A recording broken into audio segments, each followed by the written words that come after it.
Welcome to another Namibian Moment with Gondwana Collection. With us in studio today is Thomas Shilongo from Shilongo Leather Works. And from humble beginnings in the 1980s, Thomas is here to share with us the story and rich history of Shilongo Leather Works.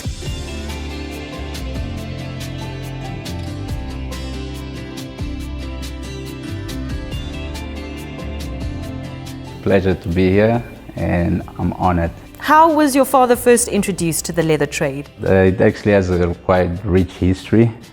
It spans very long back.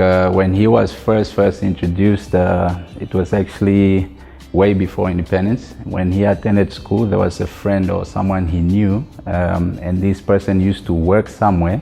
He found out that this man that the guy works for does some leather work, which is upholstery work.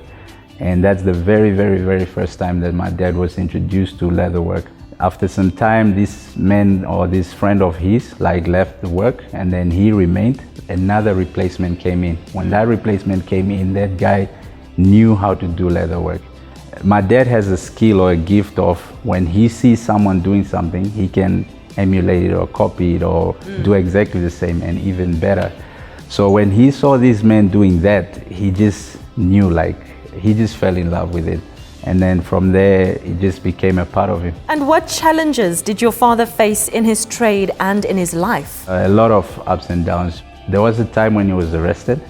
It was actually before independence. So that time, the white regime would arrest people who were suspected to be like soldiers or something. When he started the leather work, he only worked it for about a year or so, and then he had to flee the country for freedom fighting. Or when he left to Angola, when they were training, he was part of the group that was trained to be spies. The other spies, they got caught and then they sold him out. So it was a very bad moment because how my mom describes it is he just left work that morning for work and then he never came back.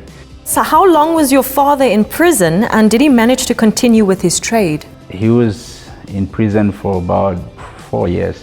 There's two good parts. He could ask the prison guards and stuff please, can I go and visit? I have a woman, she has my child. And then they would let him for a weekend. But what brought that is because when he was in prison, he had a talk with one of the guards. He told him no, I have a skill, I do leather work. He would tell them what he needs, and then he made products while he was in prison, and he would make bags and sandals and shoes for these guys, and they liked him.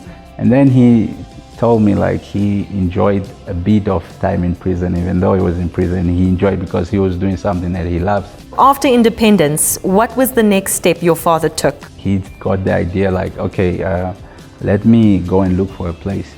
So then, he restarted there, and he had a team of I think about 4 to 5 guys, including my mom. That's actually the point when they realized that my mom was very good at selling parts. So the team was just perfect. So my dad would be at the stall, then they will make products, and then my mom would then sell. Success normally brings complacency when you feel like you've achieved it all. So they don't have that. They literally every day, I think they see as if they still have to achieve.